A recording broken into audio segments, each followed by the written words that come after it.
Chapter 36. The Carnival at Rome. When Franz recovered his senses, he saw Albert drinking a glass of water, of which, to judge from his pallor, he stood in great need, and the Count, who was assuming his masquerade costume. He glanced mechanically towards the square. The scene was wholly changed. Scaffold, executioners, victims, all had disappeared. Only the people remained, full of noise and excitement.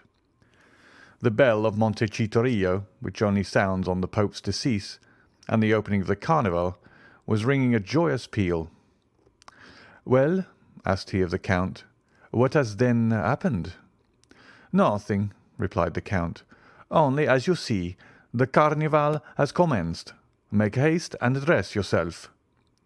"In fact," said Franz, "this horrible scene has passed away like a dream." "It is but a dream, a nightmare that has disturbed you." "Yes, that I have suffered. But the culprit?" "This is a dream also, only he has remained asleep while you have awakened, and who knows which of you is the most fortunate?" "But Peppino, what has become of him?" "Peppino is a lad of sense, who, unlike most men who are happy in proportion as they are noticed, was delighted to see that the general attention was directed towards his companion. He profited by this distraction to slip away among the crowd, without even thanking the worthy priests who accompanied him. Decidedly, man is an ungrateful and egotistical animal.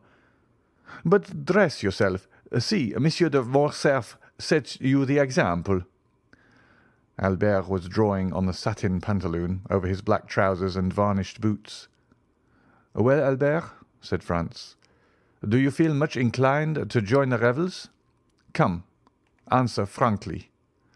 "Ma foi, no," returned Albert, "but I am really glad to have seen such a sight, and I understand what the Count said, that when you have once habituated yourself to a similar spectacle, it is the only one that causes you any emotion." "Without reflecting that this is the only moment in which you can study character," said the Count. "On the steps of the scaffold, death tears off the mask that has been worn through life, and the real visage is disclosed. It must be allowed that Andrea was not very handsome, the hideous scoundrel. Come, dress yourselves, gentlemen, dress yourselves." Franz felt it would be ridiculous not to follow his two companions' example. He assumed his costume and fastened on the mask that scarcely equalled the pallor of his own face. Their toilet finished, they descended. The carriage awaited them at the door, filled with sweetmeats and bouquets. They fell into the line of carriages. It is difficult to form an idea of the perfect change that had taken place. Instead of the spectacle of gloomy and silent death, the Piazza del Popolo presented a spectacle of gay and noisy mirth and revelry. A crowd of masks flowed in from all sides, emerging from the doors, descending from the windows. From every street and every corner drove carriages filled with clowns, harlequins, dominoes, mummers, pantomimists, Transteverins, knights and peasants, screaming, fighting, gesticulating, throwing eggs filled with flour, confetti, nosegays, attacking with their sarcasms and their missiles, friends and foes, companions and strangers, indiscriminately, and no one took offence, or did anything but laugh. Franz and Albert were like men who, to drive away a violent sorrow, have recourse to wine, and who, as they drink and become intoxicated, feel a thick veil drawn between the past and the present. They saw, or rather continued to see, the image of what they had witnessed, but little by little the general vertigo seized them, and they felt themselves obliged to take part in the noise and confusion. A handful of confetti that came from a neighbouring carriage, and which, while it covered Morcerf and his two companions with dust, pricked his neck, and that portion of his face uncovered by his mask like 100 pins, incited him to join in the general combat in which all the masks around him were engaged. He rose in his turn, and seizing handfuls of confetti and sweetmeats, with which the carriage was filled, cast them with all the force and skill he was master of.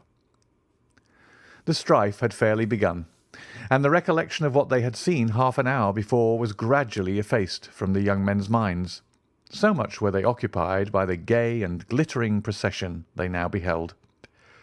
As for the Count of Monte Cristo, he had never for an instant shown any appearance of having been moved. Imagine the large and splendid Corso, bordered from one end to the other with lofty palaces, with their balconies hung with carpets and their windows with flags. At these balconies are 300,000 spectators, Romans, Italians, strangers from all parts of the world, the united aristocracy of birth, wealth, and genius. Lovely women, yielding to the influence of the scene, bend over their balconies, or lean from their windows and shower down confetti, which are returned by bouquets. The air seems darkened with the falling confetti and flying flowers. In the streets the lively crowd is dressed in the most fantastic costumes.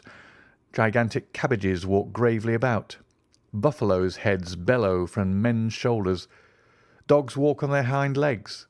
In the midst of all this, a mask is lifted, and, as in Callot's Temptation of St. Anthony, a lovely face is exhibited, which we would fain follow, but from which we are separated by troops of fiends.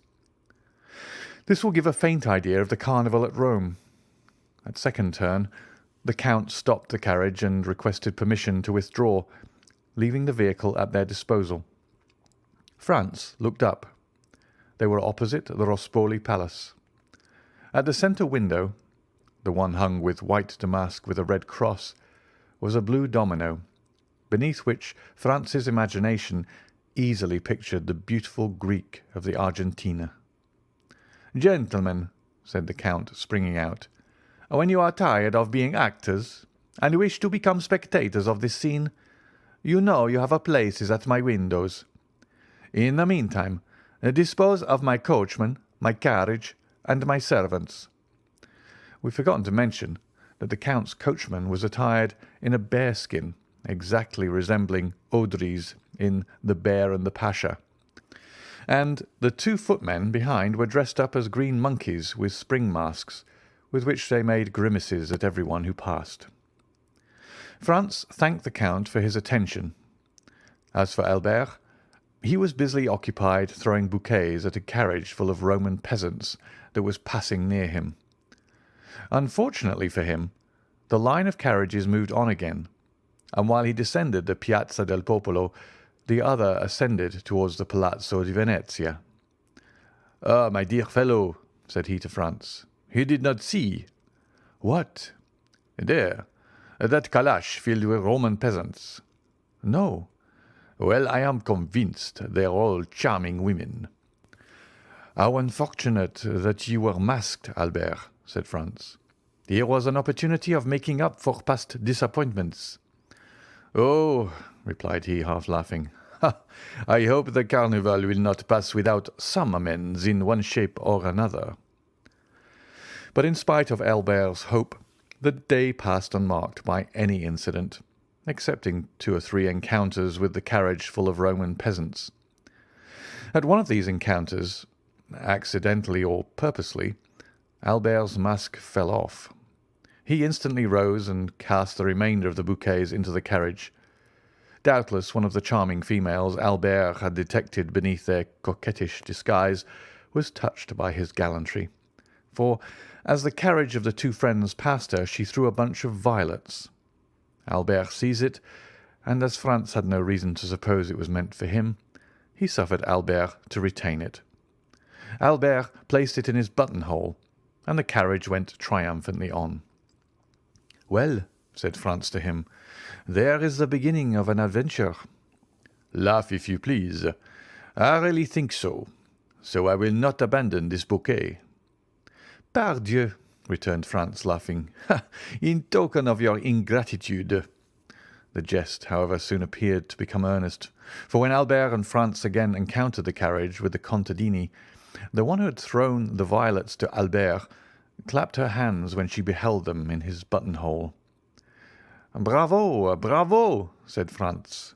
"Things go wonderfully. Shall I leave you? Perhaps you should prefer being alone." "No," replied he. "I will not be caught like a fool at a first disclosure by a rendezvous under the clock, as they say at the opera balls. If the fair peasant wishes to carry matters any further, we shall find her, or rather she will find us tomorrow. Then she will give me some sign or other, and I shall know what I have to do." "On my word," said Franz, "you are wise as Nestor and prudent as Ulysses, and your fair Circe must be very skilful or very powerful if she succeed in changing you into a beast of any kind." Albert was right. The fair unknown had resolved, doubtless, to carry the intrigue no farther, for although the young men made several more turns, they did not again see the calash, which had turned up one of the neighbouring streets. Then they returned to the Rospoli Palace. But the Count and the blue domino had also disappeared. The two windows, hung with yellow damask, were still occupied by the persons whom the Count had invited. At this moment the same bell that had proclaimed the beginning of the mascherata sounded the retreat. The file on the Corso broke the line, and in a second all the carriages had disappeared. Franz and Albert were opposite the Via della Marata. The coachman, without saying a word, drove up, passed along the Piazza di Spagni and the Rospoli Palace, and stopped at the door of the hotel. Signor Pastrini came to the door to receive his guests. Franz hastened to inquire after the Count, and to express regret that he had not returned in sufficient time. But Pastrini reassured him by saying that the Count of Monte Cristo had ordered a second carriage for himself, and that it had gone at 4 o'clock to fetch him from the Rospoli Palace. The Count had, moreover, charged him to offer the two friends the key of his box at the Argentina. Franz questioned Albert as to his intentions, but Albert had great projects to put into execution before going to the theatre, and instead of making any answer, he inquired if Signor Pastrini could procure him a tailor. "A tailor," said the host. "And for what?" "To make us, between now and tomorrow, 2 Roman peasant costumes," returned Albert. The host shook his head. "To make you 2 costumes between now and tomorrow! I ask your Excellency's pardon, but this is quite a French demand. For the next week you will not find a single tailor who would consent to sew 6 buttons on a waistcoat, if you paid him a crown apiece for each button." "Then I must give up the idea?" "No, we have them ready-made. Leave all to me, and tomorrow, when you awake, you shall find a collection of costumes with which you will be satisfied." "My dear Albert," said Franz, "leave all to our host. He has already proved himself full of resources. Let us dine quietly, and afterwards go and see the Algerian captive." "Agreed," returned Albert. "But remember, Signor Pastrini, that both my friend and myself attached the greatest importance to having tomorrow the costumes we have asked for." The host again assured them they might rely on him, and that their wishes should be attended to. Upon which Franz and Albert mounted to their apartments and proceeded to disencumber themselves of their costumes. Albert, as he took off his dress, carefully preserved the bunch of violets. It was his token reserved for the morrow. The two friends sat down to table, but they could not refrain from remarking the difference between the Count of Monte Cristo's table and that of Signor Pastrini. Truth compelled Franz, in spite of the dislike he seemed to have taken to the Count, to confess that the advantage was not on Pastrini's side. During dessert, the servant inquired at what time they wished for the carriage.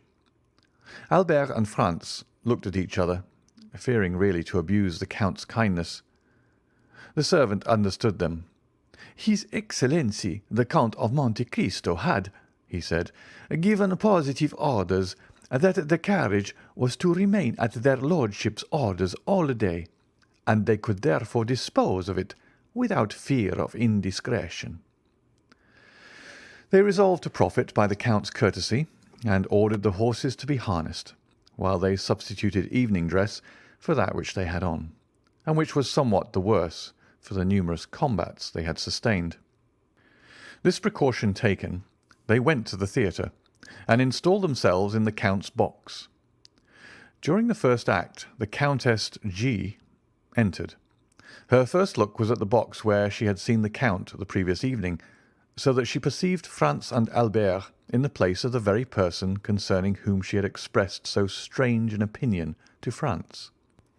Her opera-glass was so fixedly directed towards them that Franz saw it would be cruel not to satisfy her curiosity, and, availing himself of one of the privileges of the spectators of the Italian theatres, who use their boxes to hold receptions, the two friends went to pay their respects to the Countess. Scarcely had they entered, when she motioned to Franz to assume the seat of honour. Albert, in his turn, sat behind. "Well," said she, hardly giving Franz time to sit down, "it seems you have nothing better to do than to make the acquaintance of this new Lord Ruthven, and you are already the best friends in the world." "Without being so far advanced as that, my dear Countess," returned Franz, "I cannot deny that we have abused his good nature all day." "All day?" "Yes. This morning we breakfasted with him, we rode in his carriage all day, and now we have taken possession of his box." "You know him, then?" "Yes and no." "How so?" "It is a long story." "Tell it to me." "It would frighten you too much." "So much the more reason." "At least wait until the story has a conclusion." "Very well. I prefer complete histories. But tell me how you made his acquaintance. Did anyone introduce you to him?" "No, it was he who introduced himself to us." "When?" "Last night, after we left you." "Through what medium?" "The very prosaic one of our landlord." "He is staying, then, at the Hôtel de Londres with you?" "Not only in the same hotel, but on the same floor." "What is his name? For, of course, you know." "The Count of Monte Cristo." "That is not a family name." "No, it is the name of the island he has purchased." "And he is a count?" "A Tuscan count." "Well, we must put up with that," said the Countess, who was herself from one of the oldest Venetian families. "What sort of man is he?" "Ask the Vicomte de Morcerf." "You hear, Monsieur de Morcerf, I am referred to you," said the Countess. "We should be very hard to please, madam," returned Albert. "Did we not think him delightful? A friend of 10 years' standing could not have done more for us, or with a more perfect courtesy." "Come," observed the Countess, smiling, "I see my vampire is only some millionaire who has taken the appearance of Lara in order to avoid being confounded with Monsieur de Rothschild, and you have seen her." "Her?" "The beautiful Greek of yesterday." "No, we heard, I think, the sound of her guzla, but she remained perfectly invisible." "When you say invisible," interrupted Albert, "it is only to keep up the mystery. For whom do you take the blue domino at the window with the white curtains?" "Where was this window with white hangings?" asked the Countess. "At the Rospoli Palace." "The Count had 3 windows at the Rospoli Palace?" "Yes. Did you pass through the Corso?" "Yes." "Well, did you notice 2 windows hung with yellow damask, and one with white damask with a red cross? Those were the Count's windows." "Why, he must be a nabob. Do you know of what those 3 windows were worth?" 200 or 300 Roman crowns." 2 or 3,000? "The deuce!" "Does his island produce him such a revenue?" "It does not bring him a baiocco." "Then why did he purchase it?" "For a whim." "He is an original, then." "In reality," observed Albert, "he seemed to be somewhat eccentric.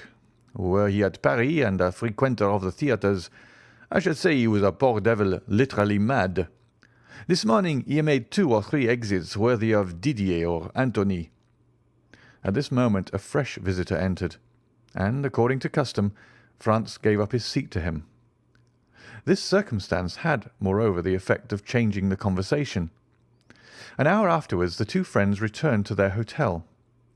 Signor Pastrini had already set about procuring their disguises for the morrow, and he assured them that they would be perfectly satisfied. The next morning at 9 o'clock he entered Franz's room, followed by a tailor, who had 8 or 10 Roman peasant costumes on his arm. They selected 2 exactly alike, and charged the tailor to sew on each of their hats about 20 yards of ribbon, and to procure them 2 of the long silk sashes of different colours, with which the lower orders decorate themselves on fête days. Albert was impatient to see how he looked in his new dress, a jacket and breeches of blue velvet, silk stockings with clocks, shoes with buckles, and a silk waistcoat. This picturesque attire set him off to great advantage, and when he had bound the scarf around his waist, and when his hat placed coquettishly on one side, and let fall on his shoulders a stream of ribbons, Franz was forced to confess that costume has much to do with the physical superiority we accord to certain nations. The Turks used to be so picturesque with their long and flowing robes, but are they now not hideous with their blue frocks buttoned up to the chin, and their red caps which make them look like a bottle of wine with a red seal? Franz complimented Albert, who looked at himself in the glass with an unequivocal smile of satisfaction. They were thus engaged when the Count of Monte Cristo entered. "Gentlemen," said he, "although a companion is agreeable, perfect freedom is sometimes still more agreeable. I come to say that today, and for the remainder of the Carnival, I leave the carriage entirely at your disposal. The host will tell you I have 3 or 4 more, so that you will not inconvenience me in any way. Make use of it, I pray, for your pleasure or your business." The young men wished to decline, but they could find no good reason for refusing an offer which was so agreeable to them. The Count of Monte Cristo remained a quarter of an hour with them, conversing on all subjects with the greatest ease. He was, as we have already said, perfectly well acquainted with the literature of all countries. A glance at the walls of his salon proved to Franz and Albert that he was a connoisseur of pictures. A few words he let fall showed them that he was no stranger to the sciences, and he seemed much occupied with chemistry. The two friends did not venture to return the Count the breakfast he had given them. It would have been too absurd to offer him in exchange for his excellent table the very inferior one of Signor Pastrini. They told him so frankly, and he received their excuses with the air of a man who appreciated their delicacy. Albert was charmed with the Count's manners, and he was only prevented from recognizing him for a perfect gentleman by reason of his varied knowledge. The permission to do what he liked with the carriage pleased him above all, for the fair peasants had appeared in a most elegant carriage the preceding evening, and Albert was not sorry to be upon an equal footing with them. At 1:30 they descended. The coachman and footman had put on their livery over their disguises, which gave them a more ridiculous appearance than ever, and which gained them the applause of Franz and Albert. Albert had fastened the faded bunch of violets to his buttonhole. At the first sound of the bell they hastened into the Corso by the Via Vittoria.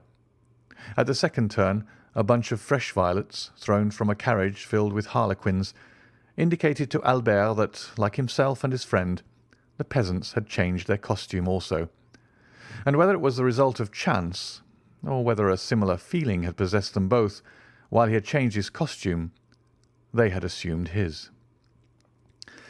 Albert placed the fresh bouquet in his buttonhole, but he kept the faded one in his hand, and when he again met the calash, he raised it to his lips, an action which seemed greatly to amuse not only the fair lady who had thrown it, but her joyous companions also.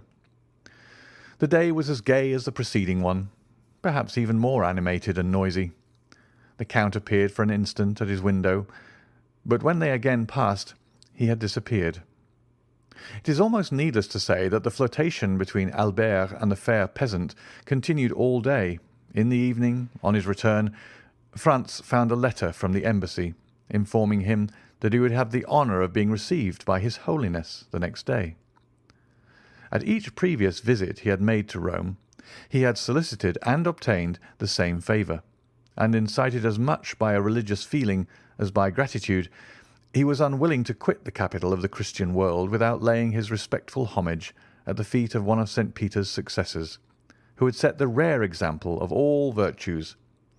He did not then think of the Carnival, for in spite of his condescension and touching kindness, one cannot incline one's self without awe before the venerable and noble old man called Gregory XVI.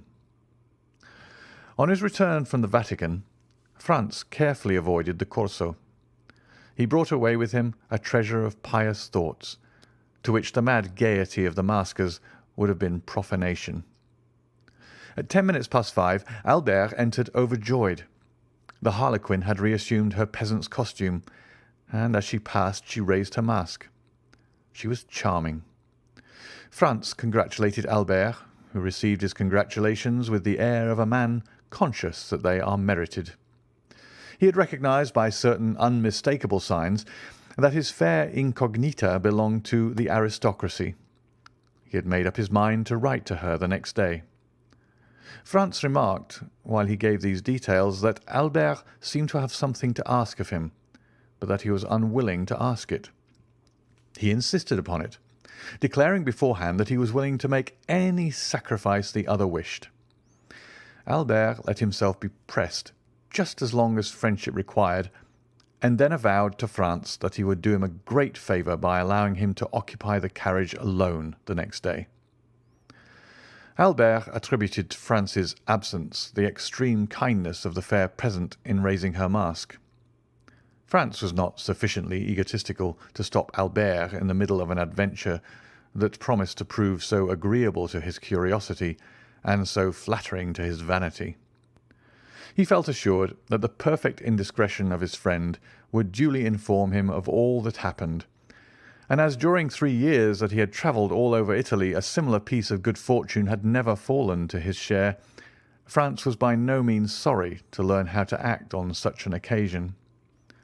He therefore promised Albert that he would content himself the morrow with witnessing the Carnival from the windows of the Rospoli Palace.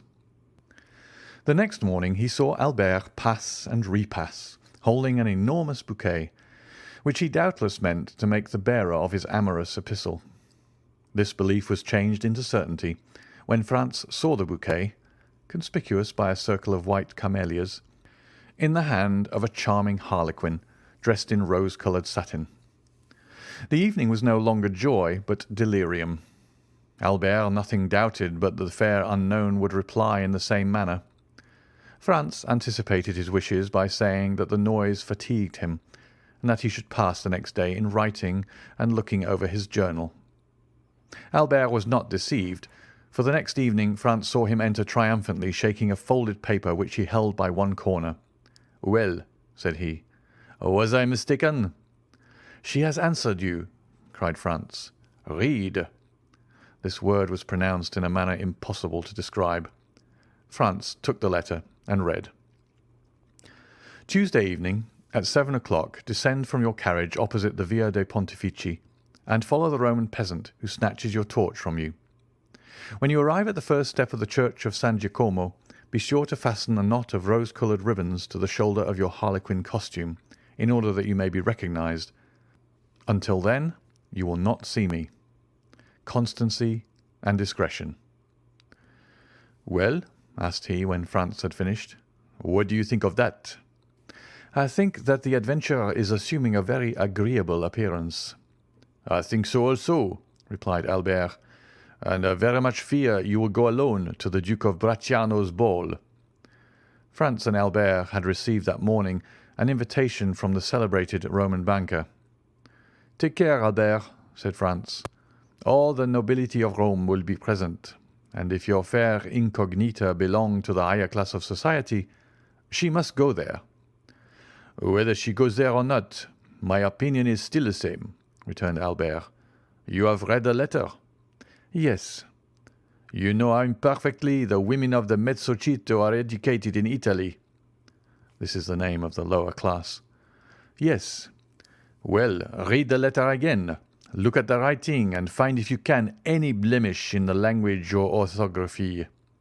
The writer was in reality charming, and the orthography irreproachable. You are born to good fortune, said Franz, as he returned the letter. Laugh as much as you will, replied Albert. I mean love. You alarm me, cried Franz. I see that I shall not only go alone to the Duke of Bracciano's, but also return to Florence alone. If my unknown be as amiable as she is beautiful, said Albert, I shall fix myself at Rome for 6 weeks at least. I adore Rome, and I have always had a great taste for archaeology. Come, 2 or 3 more such adventures, and I do not despair of seeing you a member of the Academy. Doubtless Albert was about to discuss seriously his right to the academic chair, when they were informed that dinner was ready. Albert's love had not taken away his appetite. He hastened with Franz to seat himself, free to recommence the discussion after dinner. After dinner the Count of Monte Cristo was announced. They had not seen him for 2 days. Signor Pastrini informed them that business had called him to Civitavecchia. He had started the previous evening and had only returned an hour since. He was charming. Whether he kept a watch over himself or whether by accident, he did not sound the acrimonious chords that in other circumstances had been touched. He was tonight like everybody else. The man was an enigma to Franz. The Count must feel sure that Franz recognized him, and yet he had not let fall a single word indicating any previous acquaintance between them. On his side, however great Franz's desire was to allude to their former interview, the fear of being disagreeable to the man who had loaded him and his friend with kindness prevented him from mentioning it. The Count had learned that the 2 friends had sent to secure a box at the Argentina Theatre, and were told they were all let. In consequence, he brought them the key of his own. At least, such was the apparent motive of his visit. Franz and Albert made some difficulty, alleging their fear of depriving him of it, but the Count replied that as he was going to the Pali Theatre, the box at the Argentina Theatre would be lost if they did not profit by it. This assurance determined the 2 friends to accept it. Franz had by degrees become accustomed to the Count's pallor, which had so forcibly struck him at their first meeting. He could not refrain from admiring the severe beauty of his features, the only defect, or rather the principal quality of which was the pallor. Truly a Byronic hero. Franz could not, we will not say see him, but even think of him, without imagining his stern head upon Manfred's shoulders, or beneath Lara's helmet. His forehead was marked with the line that indicates the constant presence of bitter thoughts. He had the fiery eyes that seemed to penetrate to the very soul, and the haughty and disdainful upper lip that gives to the words it utters a peculiar character that impresses them on the minds of those to whom they are addressed. The Count was no longer young. He was at least 40, and yet it was easy to understand that he was formed to rule the young men with whom he associated at present. And to complete his resemblance with the fantastic heroes of the English poet, the Count seemed to have the power of fascination. Albert was constantly expatiating on their good fortune in meeting such a man. Franz was less enthusiastic, but the Count exercised over him also the ascendancy a strong mind always acquires over a mind less domineering. He thought several times of the project the Count had of visiting Paris, and he had no doubt but that with his eccentric character, his characteristic face, and his colossal fortune, he would produce a great effect there. And yet he did not wish to be at Paris when the Count was there. The evening passed as evenings mostly pass at Italian theatres, that is, not in listening to the music, but in paying visits and conversing. The Countess G. wished to revive the subject of the Count, but Franz announced he had something far newer to tell her, and, in spite of Albert's demonstrations of false modesty, he informed the Countess of the great event which had preoccupied them for the last 3 days. As similar intrigues are not uncommon in Italy, if we may credit travellers, the Comtesse did not manifest the least incredulity, but congratulated Albert on his success. They promised upon separating to meet at the Duke of Bracciano's ball, to which all Rome was invited. The heroine of the bouquet kept her word. She gave Albert no sign of her existence the morrow or the day after. At length Tuesday came, the last and most tumultuous day of the Carnival. On Tuesday the theatres open at 10 o'clock in the morning, as Lent begins after 8 at night. On Tuesday all those who through want of money, time, or enthusiasm have not been to see the Carnival before mingle in the gaiety and contribute to the noise and excitement. From 2 o'clock till 5, Franz and Albert followed in the fete, exchanging handfuls of confetti with the other carriages and the pedestrians who crowded amongst the horses' feet and the carriage wheels without a single accident, a single dispute, or a single fight. The fêtes are veritable pleasure days to the Italians. The author of this history, who has resided 5 or 6 years in Italy, does not recollect to have ever seen a ceremony interrupted by one of these events so common in other countries. Albert was triumphant in his harlequin costume. A knot of rose-coloured ribbons fell from his shoulder almost to the ground. In order that there might be no confusion, Franz wore his peasant's costume. As the day advanced, the tumult became greater. There was not on the pavement, in the carriages, at the windows, a single tongue that was silent, a single arm that did not move. It was a human storm, made up of a thunder of cries and a haul of sweetmeats, flowers, eggs, oranges, and nosegays. At 3 o'clock the sound of fireworks, let off on the Piazza del Popolo and the Piazza di Venezia, heard with difficulty amid the din and confusion, announced that the races were about to begin. The races, like the Moccoli, are one of the episodes peculiar to the last days of the Carnival. At the sound of the fireworks the carriages instantly broke ranks and retired by the adjacent streets. All these evolutions are executed with an inconceivable address and marvellous rapidity, without the police interfering in the matter. The pedestrians ranged themselves against the walls. Then the trampling of horses and the clashing of steel were heard. A detachment of carbineers, 15 abreast, galloped up the Corso in order to clear it for the Barberi.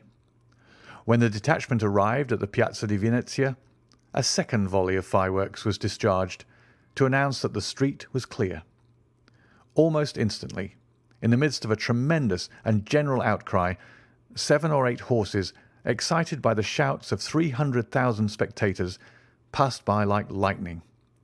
Then the castle of St. Angelo fired 3 cannon to indicate that number 3 had won.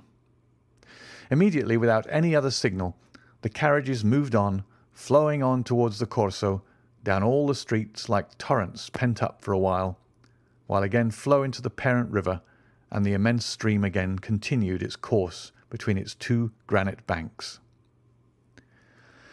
A new source of noise and movement was added to the crowd.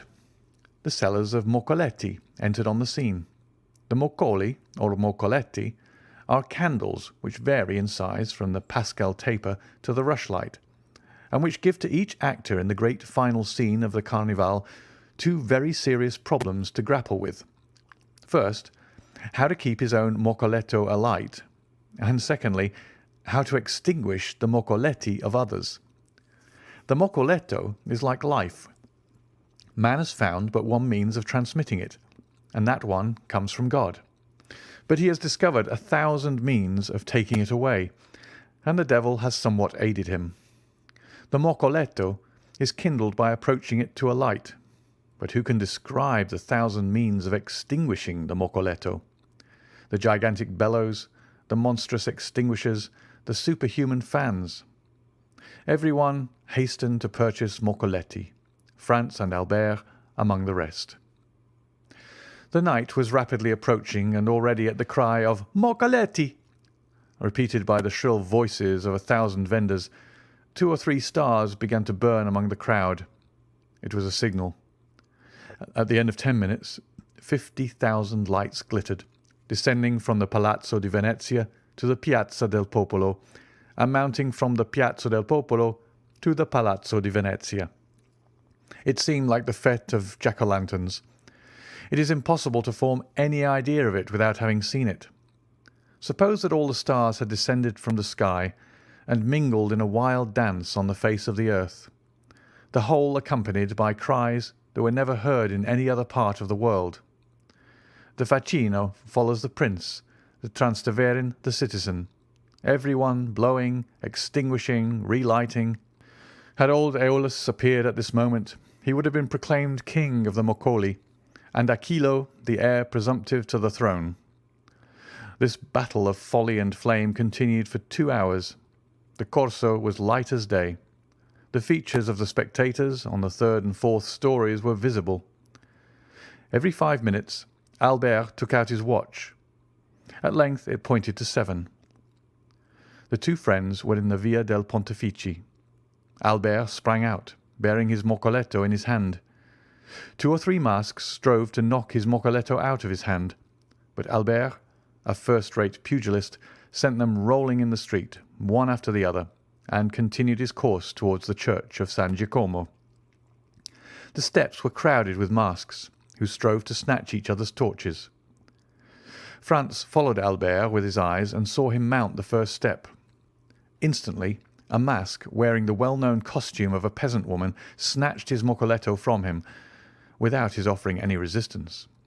Franz was too far off to hear what they said, but without doubt nothing hostile passed, for he saw Albert disappear arm in arm with the peasant girl. He watched them pass through the crowd for some time, but at length he lost sight of them in the Via Macello. Suddenly the bell that gives the signal for the end of the Carnival sounded, and at the same instant all the moccoletti were extinguished as if by enchantment. It seemed as though one immense blast of the wind had extinguished every one. Franz found himself in utter darkness. No sound was audible save that of the carriages that were carrying the maskers home. Nothing was visible save a few lights that burnt behind the windows. The Carnival was over. End of chapter 36.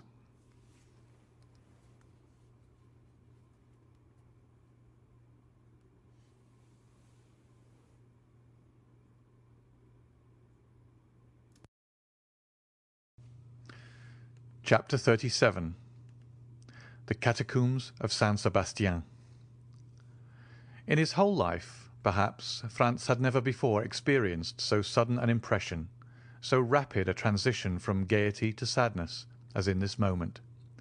It seemed as though Rome, under the magic breath of some demon of the night, had suddenly changed into a vast tomb. By a chance which added yet more to the intensity of the darkness, the moon, which was on the wane, did not rise until 11 o'clock, and the streets which the young man traversed were plunged in the deepest obscurity. The distance was short, and at the end of 10 minutes his carriage, or rather the Count's, stopped before the Hôtel de Londres. Dinner was waiting, but as Albert had told him that he should not return so soon, Franz sat down without him. Signor Pastrini, who had been accustomed to see them dine together, inquired into the cause of his absence, but Franz merely replied that Albert had received on the previous evening an invitation which he had accepted. The sudden extinction of the moccoletti, the darkness which had replaced the light, and the silence which had succeeded the turmoil, had left in Franz's mind a certain depression, which was not free from uneasiness. He therefore dined very silently, in spite of the officious attention of his host, who presented himself 2 or 3 times to inquire if he wanted anything. Franz resolved to wait for Albert as late as possible. He ordered the carriage, therefore, for 11 o'clock, desiring Signor Pastrini to inform him the moment that Albert returned to the hotel. At 11 o'clock Albert had not come back. Franz dressed himself and went out, telling his host that he was going to pass the night at the Duke of Bracciano's. The house of the Duke of Bracciano is one of the most delightful in Rome. The Duchess, one of the last heiresses of the Colonnas, does its honours with the most consummate grace. and thus their fete have a European celebrity. Franz and Albert had brought to Rome letters of introduction to them, and their first question on his arrival was to inquire the whereabouts of his travelling companion. Franz replied that he had left him at the moment they were all about to extinguish the Moccoli, and that he had lost sight of him in the Via Macello. "Then he has not returned," said the Duke. "I waited for him until this hour," replied Franz. "And do you know whither he went?" "No, not precisely. However, I think it was something very like a rendezvous." "Diavolo!" said the Duke. "This is a bad day, or rather a bad night, to be out late, is it not, Countess?" These words were addressed to the Countess G., who had just arrived and was leaning on the arm of Signor Torlonia, the Duke's brother. "I think, on the contrary, that it is a charming night," replied the Countess. "And those who are here will complain of but one thing. It's too rapid flight." "I'm not speaking," said the Duke with a smile, "of the persons who are here. The men run no other danger than that of falling in love with you, and the women of falling ill of jealousy at seeing you so lovely. I meant persons who are out in the streets of Rome."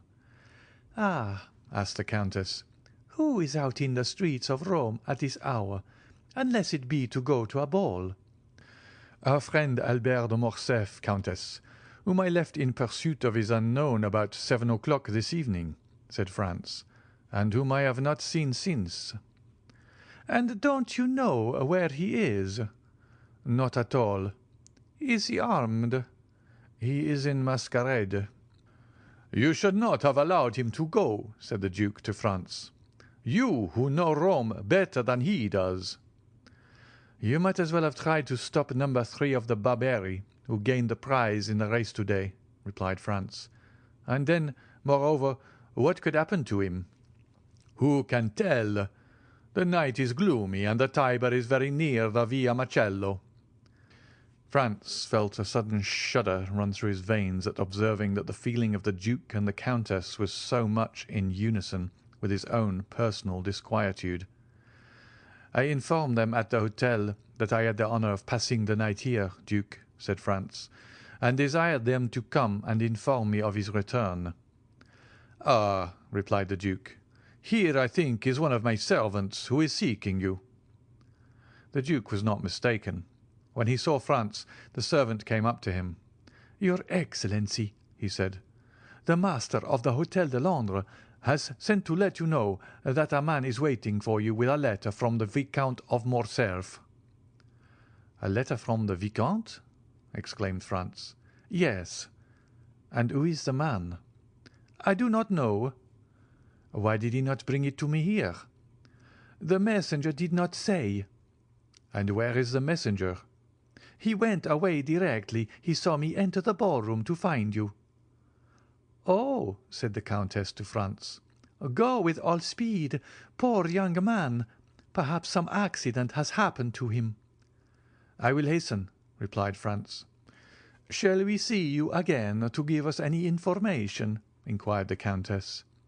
"Yes, if it is not any serious affair. Otherwise I cannot answer as to what I may do myself." "Be prudent in any event," said the Countess. "Oh, pray be assured of that." Franz took his hat and went away in haste. He had sent away his carriage with orders for it to fetch him at 2 o'clock. Fortunately, the Palazzo Bracciano, which is on one side in the Corso and on the other in the Square of the Holy Apostles, is hardly 10 minutes' walk from the Hôtel de Londres. As he came near the hotel, Franz saw a man in the middle of the street. He had no doubt that it was the messenger from Albert. The man was wrapped up in a large cloak. He went up to him, but to his extreme astonishment, the stranger first addressed him. "What wants your Excellency of me?" inquired the man, retreating a step or two as if to keep on his guard. "Are not you the person who brought me a letter?" inquired Franz. "From the Viscount of Morcerf?" "Your Excellency lodges at Pastrini's hotel?" "I do." "Your Excellency is the travelling companion of the Viscount?" "I am." "Your Excellency's name?" "Is the Baron Franz d'Épinay." Then it is to your Excellency that this letter is addressed." "Is there any answer?" inquired Franz, taking the letter from him. "Yes, your friend at least hopes so." "Come upstairs with me, and I will give it to you." "I prefer waiting here," said the messenger with a smile. "And why?" "Your Excellency will know when you have read the letter." "Shall I find you here, then?" "Certainly." Franz entered the hotel. On the staircase he met Signor Pastrini. "Well?" said the landlord. "Well, what?" responded Franz. "You have seen the man who desired to speak with you from your friend?" he asked of Franz. "Yes, I have seen him," he replied, "and he has handed this letter to me. Light the candles in my apartment, if you please." The innkeeper gave orders to a servant to go before Franz with a light. The young man had found Signor Pastrini looking very much alarmed, and this had only made him the more anxious to read Albert's letter, and so he went instantly towards the waxlight and unfolded it. It was written and signed by Albert. Franz read it twice before he could comprehend what it contained. It was thus worded: "My dear fellow, the moment you have received this, have the kindness to take the letter of credit from my pocket-book, which you will find in the square drawer of the secretary. Add your own to it, if it be not sufficient. Run to Torionia, draw from him instantly 4,000 piastres, and give them to the bearer. It is urgent that I should have this money without delay. I do not say more. Rely on you as you may rely on me. Your friend, Albert de Morcerf. P.S. I now believe in Italian banditti." Below these lines were written in a strange hand the following in Italian: "Se alle 6 della mattina le 4.000 piastre non sono nelle mie mani, alla 7 il conte Alberto avrà cessato di vivere. Luigi Vampa." If by 6 in the morning the 4,000 piastre are not in my hands, by 7 o'clock the Count Albert will have ceased to live. This second signature explained everything to Franz, who now understood the objection of the messenger to coming up into the apartment. The street was safer for him. Albert, then, had fallen into the hands of the famous bandit chief, in whose existence he had for so long a time refused to believe. There was no time to lose. He hastened to open the secretary and found the pocket-book in the drawer, and in it the letter of credit. There were in all 6,000 piastre, but of these 6,000 Albert had already expended 3,000. As to Franz, he had no letter of credit, as he lived at Florence, and had only come to Rome to pass 7 or 8 days. He had brought but 100 louis, and of these he had not more than 50 left. Thus 700 or 800 piastre were wanting to them both to make up the sum that Albert required. True, he might in such a case rely on the kindness of Signor Torlonia. He was therefore about to return to the Palazzo Bracciano without loss of time, when suddenly a luminous idea crossed his mind. He remembered the Count of Monte Cristo. Franz was about to ring for Signor Pastrini, when that worthy presented himself. "My dear sir," he said hastily, "do you know if the Count is within?" "Yes, your Excellency. He has this moment returned." "Is he in bed?" "I should say no." "Then ring at his door, if you please, and request him to be so kind as to give me an audience." Signor Pastrini did as he was desired, and returning 5 minutes after, he said, "The Count awaits your Excellency." Franz went along the corridor, and a servant introduced him to the Count. He was in a small room which Franz had not yet seen, and which was surrounded with divans. The Count came toward him. "Well, what good wind blows you hither at this hour?" And he, "Have you come to sup with me? It would be very kind of you." "No, I have come to speak to you of a very serious matter." "A serious matter," said the Count, looking at Franz with the earnestness usual to him. "And what may it be?" "Are we alone?" "Yes," replied the Count, going to the door and returning. Franz gave him Albert's letter. "Read that," he said. The Count read it. "Well, well," said he. "Did you see the postscript?" "I did indeed. Se alle 6 della mattina le 4.000 piastre non sono nelle miei mani, alla 7 il conte Alberto avrà cessato di vivere. Luigi Vampa." "What think you of that?" inquired Franz. "Have you the money he demands?" "Yes, all but 800 piastres." The Count went to his secretary, opened it, and pulling out a drawer filled with gold, said to Franz, "I hope you will not offend me by applying to any one but myself." "You see, on the contrary, I come to you first and instantly," replied Franz. "And I thank you. Have what you will." And he made a sign to Franz to take what he pleased. "Is it absolutely necessary, then, to send the money to Luigi Vampa?" asked the young man, looking fixedly in his turn at the Count. "Judge for yourself," replied he. "The postscript is explicit." "I think that if you would take the trouble of reflecting, you could find a way of simplifying the negotiation," said Franz. "How so?" returned the Count with surprise.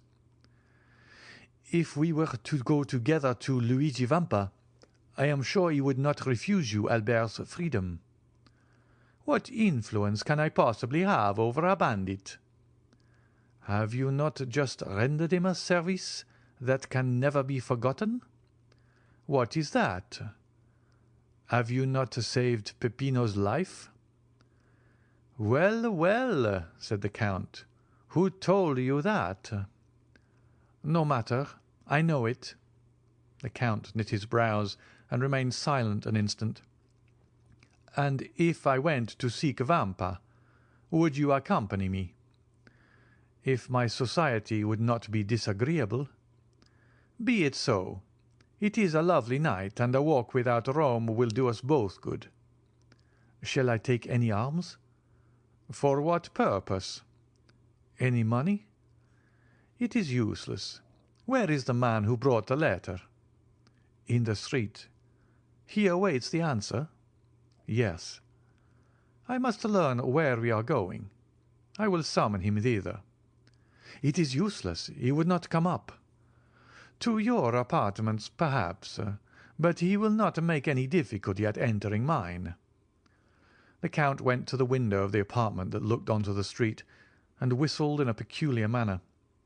The man in the mantle quitted the wall and advanced into the middle of the street.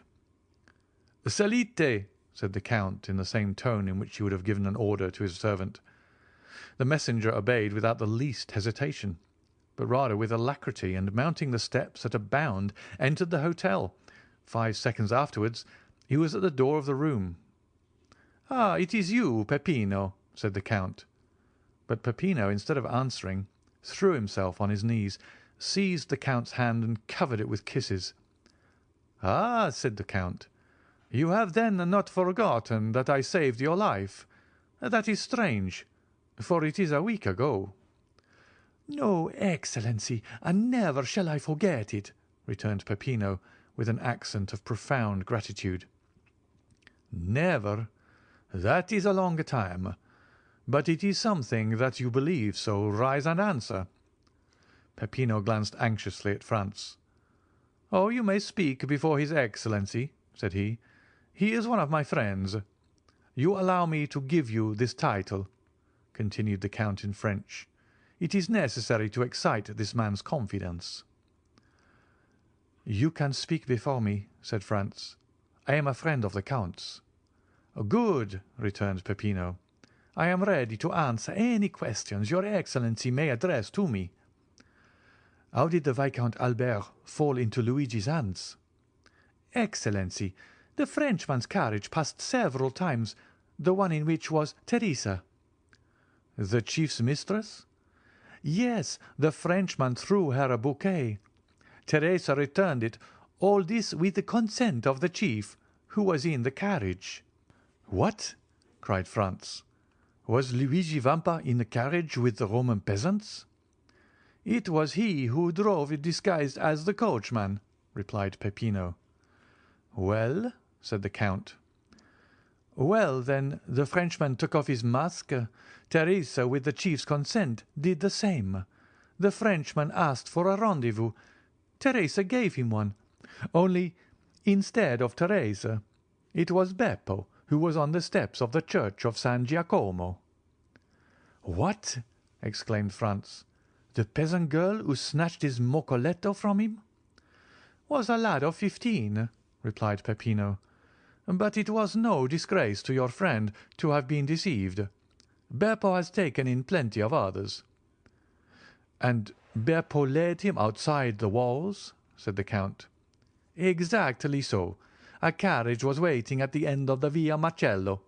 Beppo got in, inviting the Frenchman to follow him, and he did not wait to be asked twice. He gallantly offered the right-hand seat to Beppo and sat by him. Beppo told him he was going to take him to a villa a league from Rome. The Frenchman assured him he would follow him to the end of the world. The coachman went up the Via di Ripetta and the Porta San Paolo, and when they were 200 yards inside, as the Frenchman became somewhat too forward, Beppo put a brace of pistols to his head. The coachman pulled up and did the same.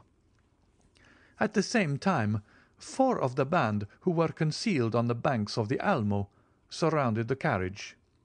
The Frenchman made some resistance and nearly strangled Beppo, but he could not resist 5 armed men, and was forced to yield. They made him get out, walk along the banks of the river, and then brought him to Teresa and Luigi, who were waiting for him in the catacombs of San Sebastian." "Well," said the Count, turning towards Franz, "it seems to me that this is a very likely story. What do you say to it?" "Why, that I should think it very amusing," replied Franz, "if it had happened to any one but poor Albert." "And in truth, if you had not found me here," said the Count, "it might have proved a gallant adventure which would have cost your friend dear. But now, be assured, his alarm will be the only serious consequence." "And shall we go and find him?" inquired Franz. "Oh, decidedly, sir. He is in a very picturesque place. Do you know the catacombs of San Sebastian?" "I was never in them, but I have often resolved to visit them." "Well, here is an opportunity made to your hand, and it would be difficult to contrive a better. Have you a carriage?" "No." "That is of no consequence. I always have one ready, day and night." "Always ready?" "Yes, I am a very capricious being, and I should tell you that sometimes when I arise, or after my dinner, or in the middle of the night, I resolve on starting for some particular point, and away I go." The Count rang, and a footman appeared. "Order out the carriage," he said, "and remove the pistols which are in the holsters. You need not awaken the coachman. Ali will drive." In a very short time the noise of the wheels was heard, and the carriage stopped at the door. The Count took out his watch. "12:30," he said. "We might start at 5 o'clock and be in time, but the delay may cause your friend to pass an uneasy night, and therefore we had better go with all speed to extricate him from the hands of the infidels. Are you still resolved to accompany me?" "More determined than ever." "Well, then, come along." Franz and the Count went downstairs, accompanied by Peppino. At the door they found the carriage. Ali was on the box, in whom Franz recognised the dumb slave of the grotto of Monte Cristo. Franz and the Count got into the carriage. Peppino placed himself beside Ali, and they set off at a rapid pace. Ali had received his instructions and went down the Corso, crossed the Campo Vaccino, went up the Strada San Gregorio, and reached the gates of San Sebastian. Then the porter raised some difficulties, but the Count of Monte Cristo produced a permit from the governor of Rome, allowing him to leave or enter the city at any hour of the day or night. The portcullis was therefore raised, the porter had a louis for his trouble, and they went on their way. The road which the carriage now traversed was the ancient Appian Way, and bordered with tombs. From time to time, by the light of the moon which began to rise, Franz imagined that he saw something like a sentinel appear at various points among the ruins, and suddenly retreat into the darkness on a signal from Peppino. A short time before they reached the Baths of Caracalla, the carriage stopped. Peppino opened the door, and the Count and Franz alighted. "In 10 minutes," said the Count to his companion, "we shall be there." He then took Peppino aside, gave him an order in a low voice, and Peppino went away, taking with him a torch brought with them in the carriage. 5 minutes elapsed, during which Franz saw the shepherd going along a narrow path that led over the irregular and broken surface of the Campagna, and finally he disappeared in the midst of the tall red herbage, which seemed like the bristling mane of an enormous lion. "Now," said the Count, "let us follow him." Franz and the Count in their turn then advanced along the same path, which, at the distance of 100 paces, led them over a declivity to the bottom of a small valley. They then perceived 2 men conversing in the obscurity. "Ought we to go on?" asked Franz of the Count, "or shall we wait a while?" "Let us go on. Peppino will have warned the sentry of our coming." One of the 2 men was Peppino, and the other a bandit on the lookout. Franz and the Count advanced, and the bandit saluted them. "Your Excellency," said Peppino, addressing the Count, "if you will follow me, the opening of the catacombs is close at hand." "Go on, then," replied the Count. They came to an opening behind a clump of bushes, and in the midst of a pile of rocks by which a man could scarcely pass. Peppino glided first into this crevice. After they got along a few paces, the passage widened. Peppino passed, lighted his torch, and turned to see if they came after him. The Count first reached an open space, and Franz followed him closely. The passageway sloped in a gentle descent, enlarging as they proceeded. Still Franz and the Count were compelled to advance in a stooping posture, and were scarcely able to proceed abreast of one another. They went on 150 paces in this way, and then were stopped by "Who comes there?" At the same time they saw the reflection of a torch on a carbine barrel. "A friend," responded Peppino, and, advancing alone towards the sentry, he said a few words to him in a low tone, and then he, like the first, saluted the nocturnal visitors, making a sign that they may proceed. Behind the sentinel was a staircase with 20 steps. Franz and the Count descended these and found themselves in a mortuary chamber. 5 corridors diverged like the rays of a star, and the walls, dug into niche, which were arranged one above the other in the shape of coffins, showed that they were at last in the catacombs.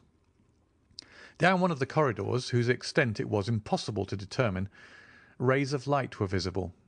The Count laid his hand on Franz's shoulder. "Would you like to see a camp of bandits in repose?" he inquired. "Exceedingly," replied Franz.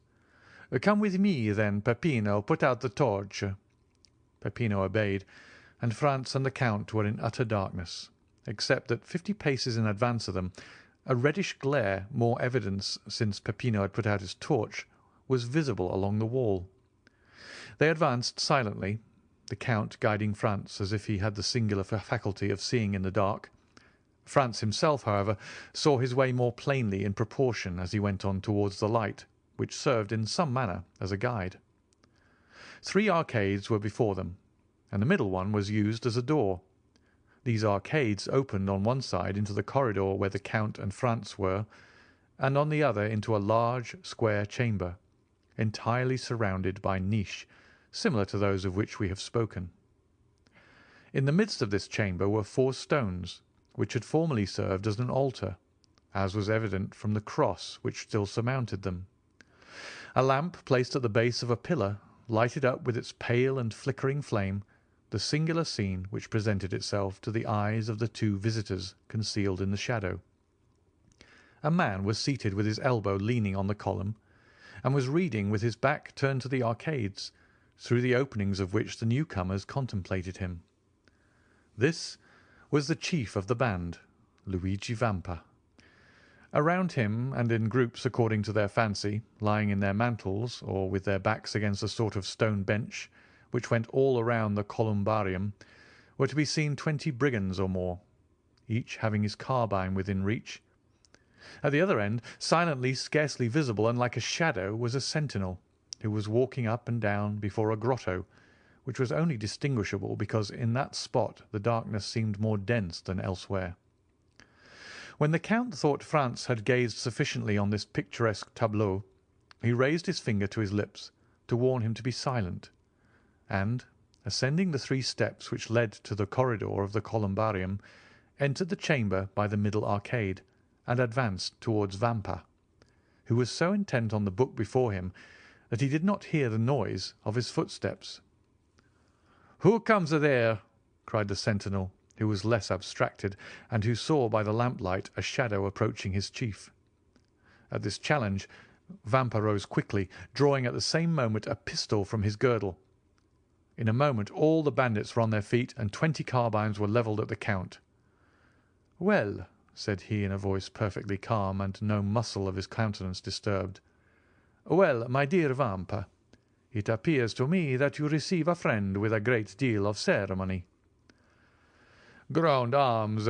exclaimed the chief, with an imperative sign of the hand, while with the other he took off his hat respectfully. Then turning to the singular personage who had caused this scene, he said, "Your pardon, your Excellency, but I was so far from expecting the honour of a visit that I did not really recognize you." "It seems that your memory is equally short in everything, Vampa," said the Count, "and that not only do you forget people's faces, but also the conditions you make with them." "What conditions have I forgotten, your Excellency?" inquired the bandit, with the air of a man who, having committed an error, is anxious to repair it.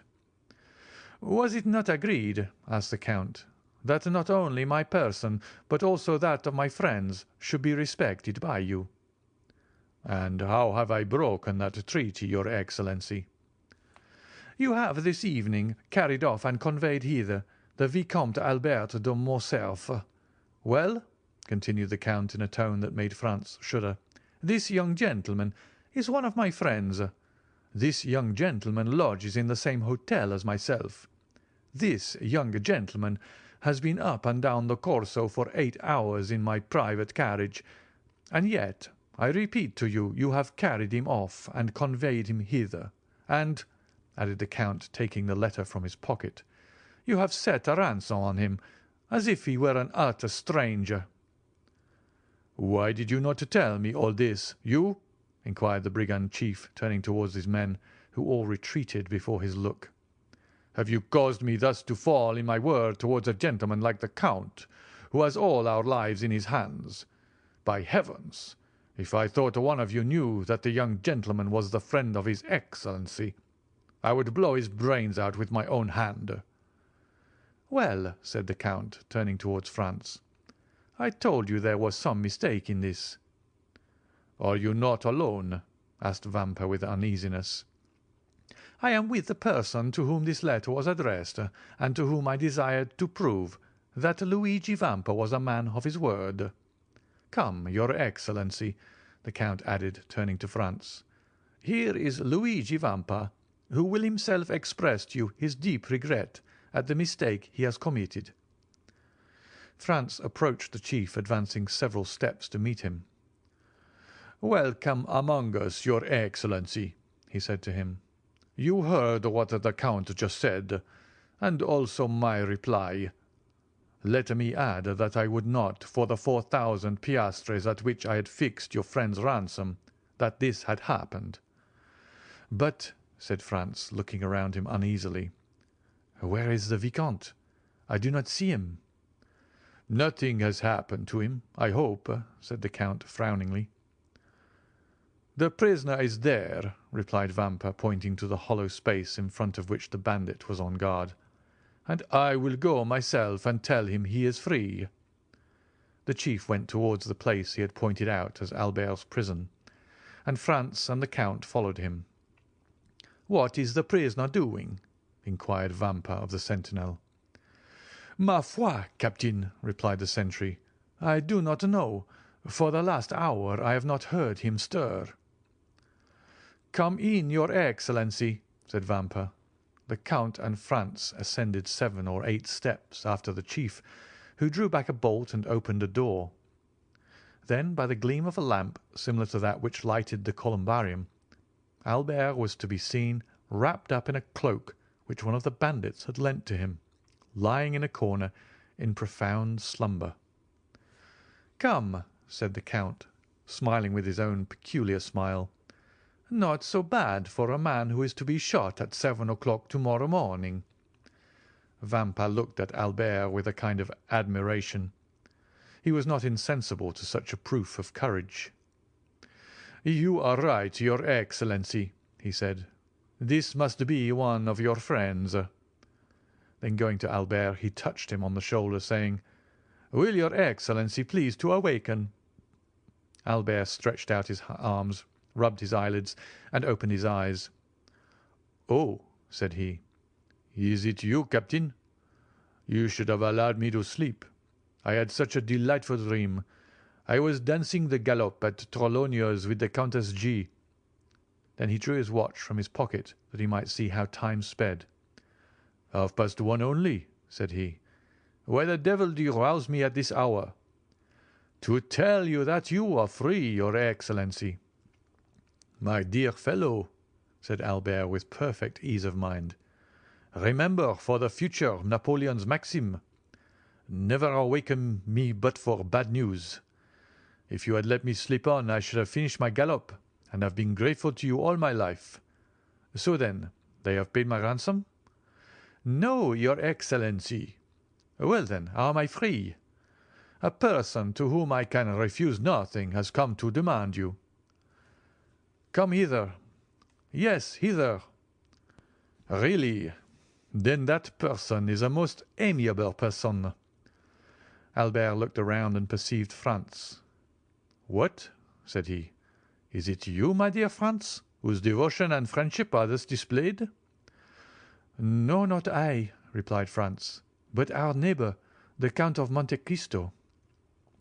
"Oh, my dear Count," said Albert gaily, arranging his cravat and wristbands, "you are really most kind, and I hope you will consider me as under eternal obligations to you, in the first place for the carriage, and in the next for this visit."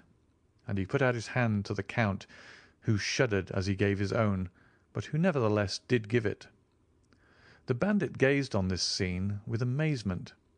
He was evidently accustomed to see his prisoners tremble before him, and yet here was one whose gay temperament was not that for a moment altered. As for Franz, he was enchanted at the way in which Albert had sustained the national honour in the presence of the bandit. "My dear Albert," he said, "if you will make haste, we shall yet have time to finish the night at Torlonia's. You may conclude your interrupted gallop, so that you will owe no ill will to Signor Luigi, who has indeed, throughout this whole affair, acted like a gentleman." "You are decidedly right, and we may reach the palazzo by 2 o'clock, Signor Luigi," continued Albert. "Is there any formality to fulfil before I take leave of your Excellency?" "None, sir," replied the bandit. "You are as free as air." "Well, then, a happy and merry life to you. Come, gentlemen, come."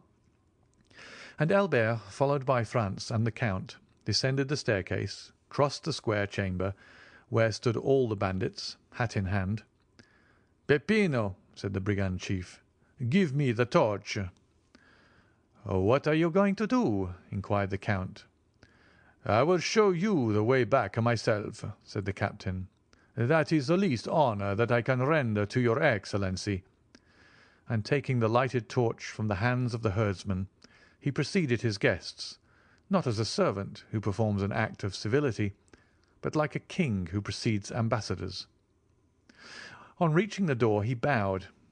"And now, your Excellency," added he, "allow me to repeat my apologies, and I hope you will not entertain any resentment at what has occurred."